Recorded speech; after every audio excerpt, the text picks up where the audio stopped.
In the shadow of the Bull, the third Porsche Carrera Cup Germany race weekend in Spielberg, Austria. A 4.3-kilometer roller coaster ride in the Alps. Extreme challenges for the high-speed heroes. Hunters and the hunted. The drivers push to the limits and beyond.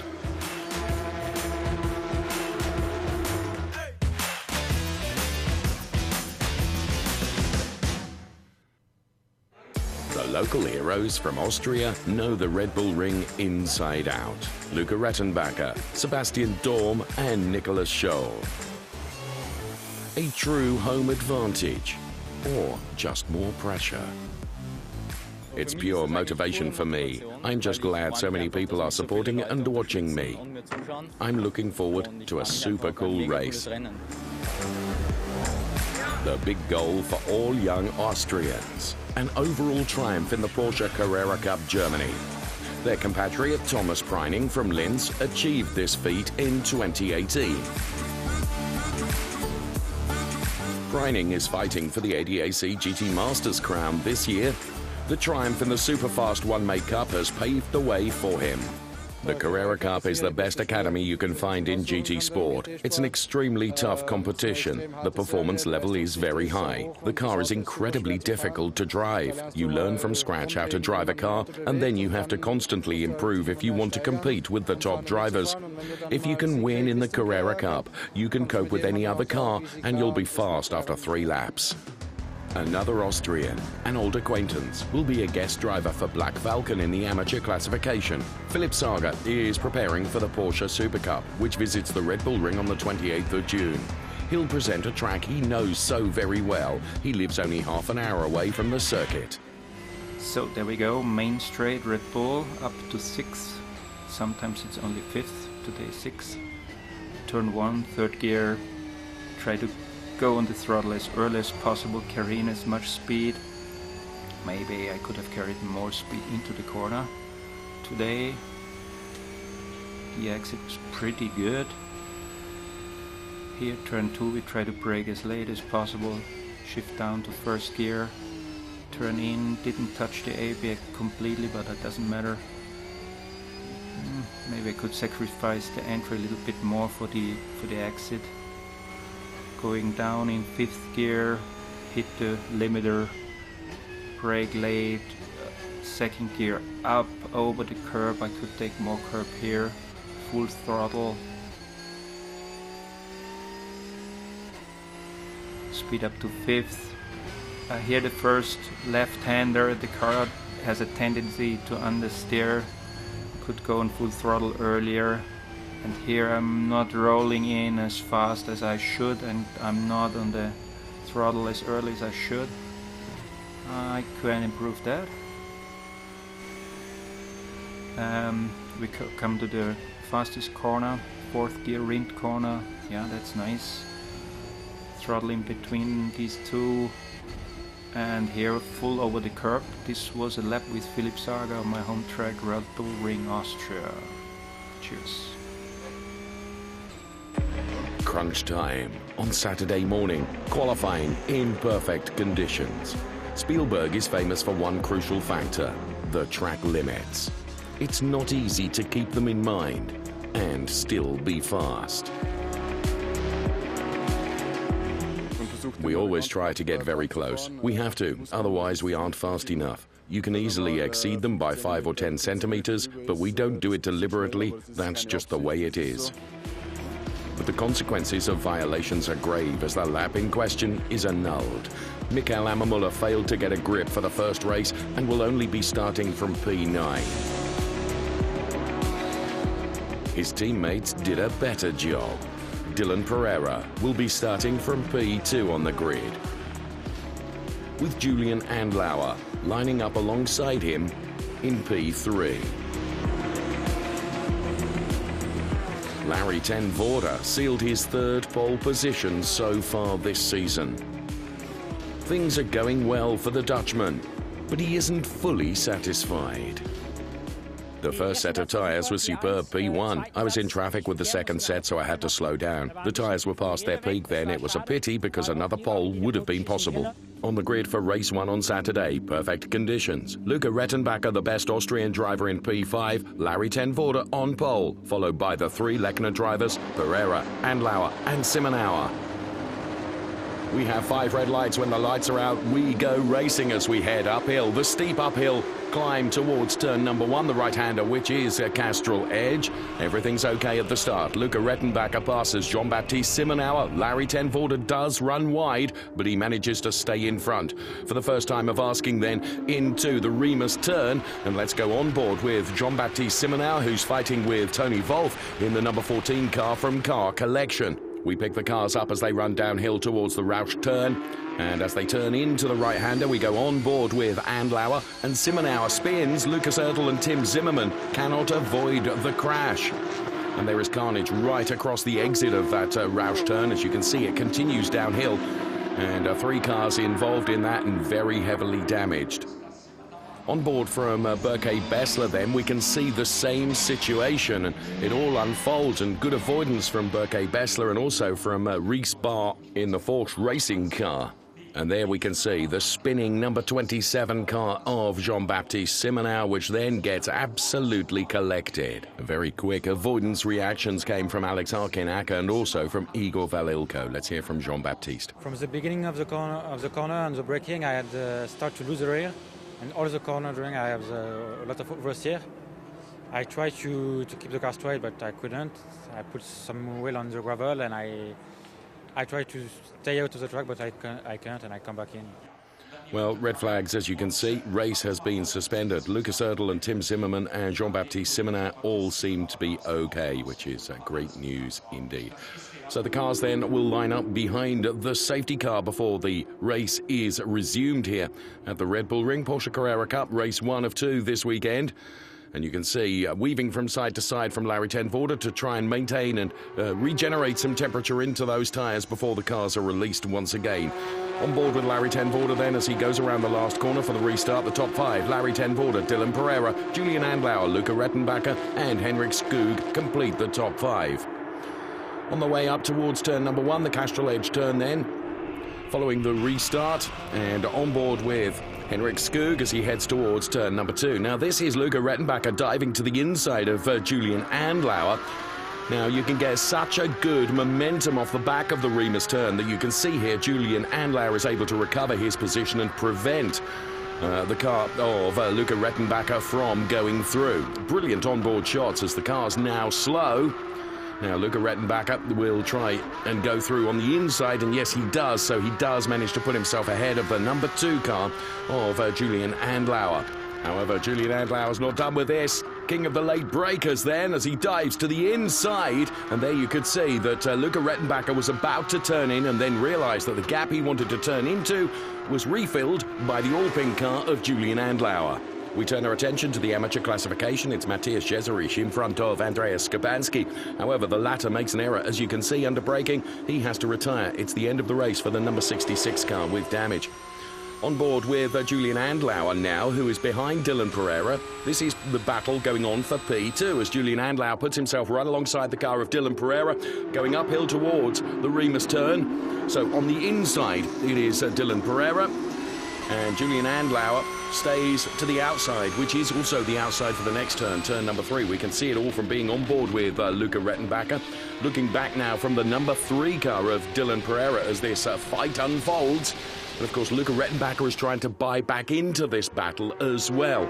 Larry ten Voorde is leading the race and beginning to gap just a little bit to Dylan Pereira because, of course, Dylan Pereira is having to defend. But now on board with Larry ten Voorde, Dylan Pereira brings the gap down to 0.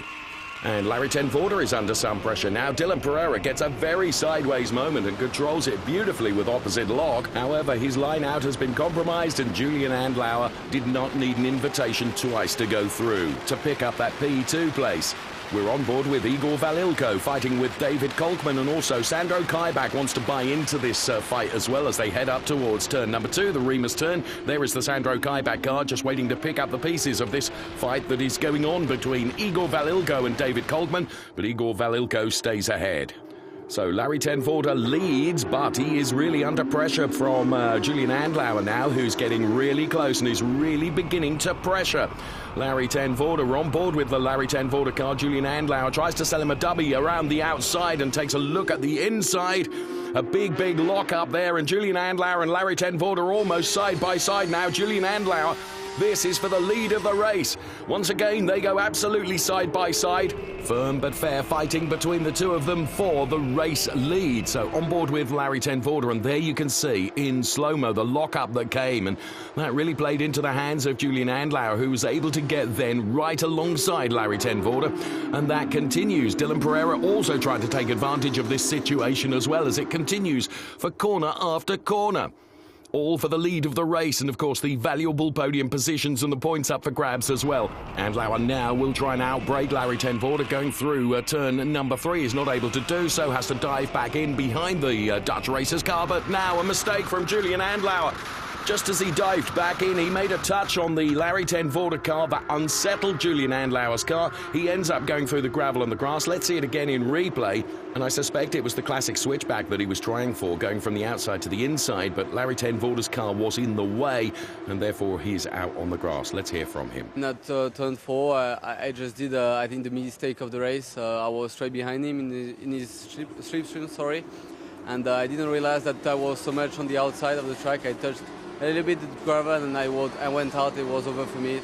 Tenvorder leads from Pereira, Rettenbacher and Skoog, and this is Mikael Ammermuller. Out on the gravel, he picks up the tarmac and he'll try and get back out onto the track. He's got to go through the gravel once again. And we can see in replay exactly how this happened. He was fighting with Jaap van Lagen, and again trying to go around the outside. There was a lock-up from Jaap van Lagen, and unfortunately Mikael Ammermuller was just in the wrong place at the wrong time, trying to do an overtake. So Mikael Ammermuller is in the pits. He retires, maybe already the end of his title aspirations for this year. He could have backed down. I couldn't do anything. I was on the outside and even left him space, so it's his fault if you ask me. Well, of course, we did ask, and that's exactly how Mikael felt about it. At the finish then, Larry Tenvorder will win ahead of Dylan Pereira, who takes P2. And at the last turn, Luca Rettenbacher fighting for P3 with Henrik Skoog. He makes it, and David Koffler is able to overtake as well. So all action right until the checkered flag of the race. In the Parc Fermé, Larry Tenvorder is very happy after his 4th win this season. So congratulations to Larry Tenvorder. Podium time then, Dylan Pereira, Luca Rettenbacher and Larry Tenvorder. The cheers come loudest from the Overdrive Racing by Huber, a team principal, Mr. Christoph Huber. Luca Rettenbacher then took that P3 place right in the final knockings of the race. Let's hear from him now. It was very risky. Both drivers had to play along. It went well, and it was perfect for me to finish 3rd. Therefore, a great success. His teammate, Leon Koffler, finished 4th, as depicted. A sensational result for the 19-year-old. He is the best driver of the Porsche Talent Pool, which is the Carrera Cup Youth Academy. A success story with a clear-cut goal. The talent pool allows us to introduce young talents to motorsport. We believe the talent pool is exactly the right environment. Training in all respects, including away from the race weekends. The young drivers have to undergo a thorough examination in Tübingen at first, from fitness for the sport to physical aptitude. Driving doesn't only involve sitting and driving. It also entails extremely high stress levels with a very high pulse rate. The blood pressure rises. Your cardiovascular system must be healthy. On the other hand, there's the motor system. Take the spine. It's under very high strain because of the centrifugal forces. So the drivers must be in good orthopedic health. In addition, the focus is on mental fitness. The drivers must keep their focus at an absolutely top level in the cockpit over many laps. It means stress. The drivers must react within a split second under this pressure. The talents complete various drills for that. If you lack the basic fitness, you lack the precondition for professional racing. So you have to be 100% fit in any sport. Motorsport spectators tend to underestimate this. They think steering and accelerating is all the drivers have to do, but there's much more to it. Besides the preparations for the tough everyday racing life, the talent pool also promotes cooperation among the drivers. Joint sport is scheduled for race weekends. Time to talk about experiences. We help each other a lot. Basically, we're all friends. On the track, it's every man for himself, but everything's fine off the track. Long-distance veteran Marco Seefried always has an eye on the drivers in the talent pool. The coach watches the young talents closely, recording videos and also analyzing them on the track. Here we're in turn 9. Something's changed compared to our track walk. A new flap has been positioned at the apex. I've seen 2 or 3 drivers damage their front lips here.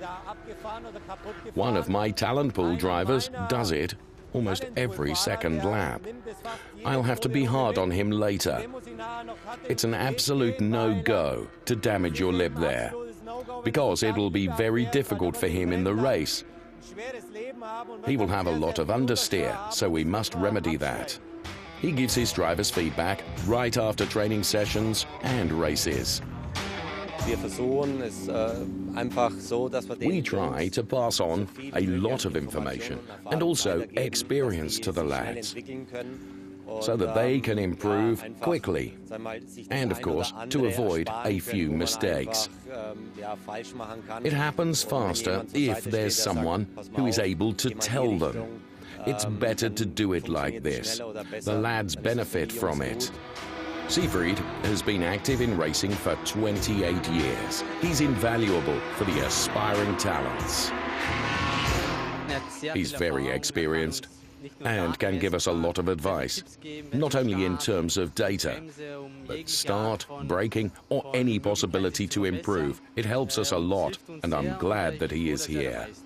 So to the grid for race 2 on Sunday. Leon Koffler is the best driver from the talent pool, starting from P8. So the green flag from the marshal at the rear means the start sequence can get underway. We await the lights out. Michael Ammermuller going from pole position. Larry ten Voorde behind him. The Dutchman has a better start, but Michael Ammermuller is going to try and squeeze out Larry ten Voorde as they head through turn number 1. They are side by side. We can see from being on board with Dylan Pereira, who's P3, and Michael Ammermuller, is he able just to get his car ahead of Larry ten Voorde and convert that pole position into P1 as they head up towards the Remus turn now. Looking back from Larry ten Voorde at Dylan Pereira, hard charging in the number 3 car, and here comes Julian Andlau around the outside of Dylan Pereira in the number 2 BWT liveried car, and Julian Andlau fighting now with Larry ten Voorde for that P2 place in this race. So Michael Ammermuller leading. There's Gustav Mallier in a fight with David Kolkman. So David Kolkman just taking a look at the outside of Gustav Mallier, but thinks better of it. Larry ten Voorde is able to squeeze out Julian Andlau once again, so stays in that P2 place as the cars all make their way through. On board Dylan Pereira. And we're behind Julian Andlau and Larry ten Voorde, and of course Michael Ammermuller trying to escape up the road at the moment. So this is a great onboard shot from Dylan Pereira as we head through the kink and up towards turn number 2, the Remus turn. And Dylan Pereira trying to take advantage here as Julian Andlau gets to the inside of Larry ten Voorde. So the roles are reversed now. It's Andlau on the inside. Ten Voorde has got to try and make it work all the way around the outside here, and Dylan Pereira is just ready to pick up any pieces. Dylan Pereira, then he could go through and pick up P3 here. Sure enough, he does. He pushes Larry ten Voorde to P4. I was very careful in Andlau's case.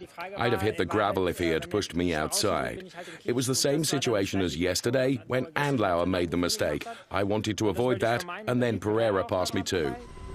This is Jaap van Lagen we're on board with now, fighting with Tony Wolff. Just ahead of Tony Wolff is Jackson Evans. So Jackson Evans to the outside. Here's Jaap van Lagen. Tony Wolff trying to go around the outside of Jackson Evans going into turn number 1. And Jaap van Lagen will try and switch to the inside now and get the run on Tony Wolff, and gets the run on Jackson Evans as well. Great driving from the experienced Jaap van Lagen as all the Carrera Cup cars then take as much of the curb as they dare. Let's go on board with Georgi Donchev now as they head up into the Remus turn. And you can see here on the right-hand side, Jackson Evans is pointing in the wrong direction. What happened there? So Jackson Evans then gets turned around and he faces the oncoming Porsche Carrera Cup cars, and everyone manages to avoid. On board with Nicholas Scholl then, the talent pool colleague Bessler passes him, but Scholl is going to fight back here as he puts himself right alongside the Bessler car and does go through. So the Team Allied driver not prepared to accept that overtake. This is Igor Valilko, who's being lined up here by Leon Koffler in the number 77 car. As you see, Leon Koffler will try and get the switchback now and get to the inside of Igor Valilko. You can see from being on board now with Leon Koffler, he's going to go around the outside, potentially around the Roush turn. But again, he's going to try and get this switchback and get to the inside of car number 37. Cars sound and look absolutely brilliant. They are side by side now. Leon Koffler all the way around the outside of Igor Valilko. Good racing respect between the two of them. Racing room has been left, and so they are able to battle. And you can see that Luca Rettenbacher is trying to buy into this as well. There he is. We go on board with Luca Rettenbacher now. He's allowing those two to fight ahead of him, and he's ready to pounce and try and take advantage. So Igor Valilko, Leon Koffler, they continue this turn after turn fight between the two of them, and Luca Rettenbacher with Henrik Skoog behind him. Absolutely superb race action from the Porsche Carrera Cup.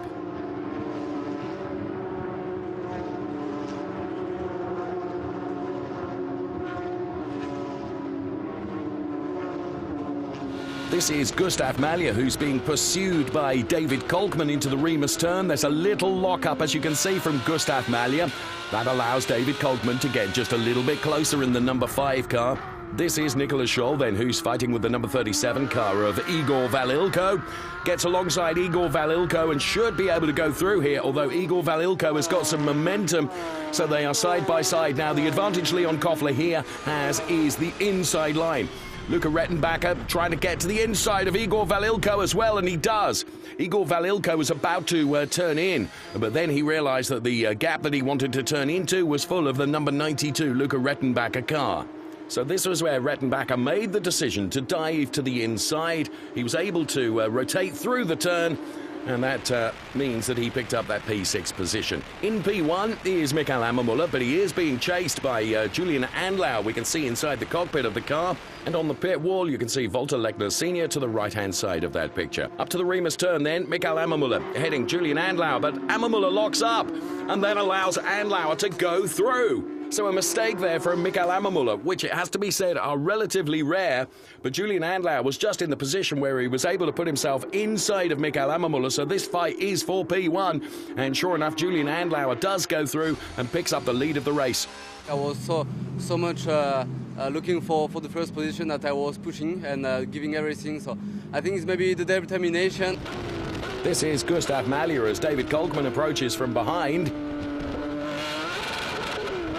Oh, a problem for the Gustav Malja car then. David Kolkman is able to go through, and so a number of other cars as well. So Gustav Malja with a problem. And that means that not only Kolkman, but Bessler and Kaibach and all the other cars have gone past. It is the end of the race for Gustav Malja. What a great shame. Also out is the number 10 car of Matthias Jezerich, who won the amateur classification yesterday. He makes a mistake and, whoa, almost makes another one as he returns to the tarmac. That was a big save from Matthias Jezerich. Also out is the number 17 car of Lucas Oertel then. So a disaster for Lucas Oertel and a disaster too for the Team Project One JBR team. You can see Jackson Evans already in the pit lane, and now Janez Fittger has to bring his car and park that up behind Jackson Evans in the pit lane. His race done, dusted, and is over. So Julian Andlau still in front and turns in to the final turn then, and will head towards the checkered flag. Lechner's Frenchman seals his first win in the Porsche Carrera Cup Germany. Michael Ammermuller finishes P2, Dylan Pereira P3. And that means then it has been a superb race for the Lechner racing team. You can see some of them celebrating on the pit wall, but most importantly, Mr. Walter Lechner is going to be very happy with that performance from his drivers as well. There he is, all smiles and the thumbs up. Yes, Of course, Julian Andlauer very happy taking his maiden win in the Porsche Carrera Cup Germany. He was just there and able to take advantage of that one mistake. He provoked that mistake from Michael Ammermuller. He is a race winner. I think also it was a fantastic job from the team to put 1, 2, 3 on the podium. 3 pink cars, I think is the first time, and we'll try to do everything to continue like this. So the drivers make their way towards the podium for the celebrations and, of course, the trophy presentations. What a race for Lechner Racing. 3 sets of pink overalls on the podium. Franz Mayer, to the right-hand side of your picture, is the representative for the team. And Franz Mayer getting plenty of the champagne as well. Lechner Racing are very happy after bouncing back, of course, from yesterday's relatively poor result. Well, the short, tight and demanding street circuit of Norris Ring is next on the calendar for the Porsche Carrera Cup Germany at the beginning of July. Please make sure that you join us for that.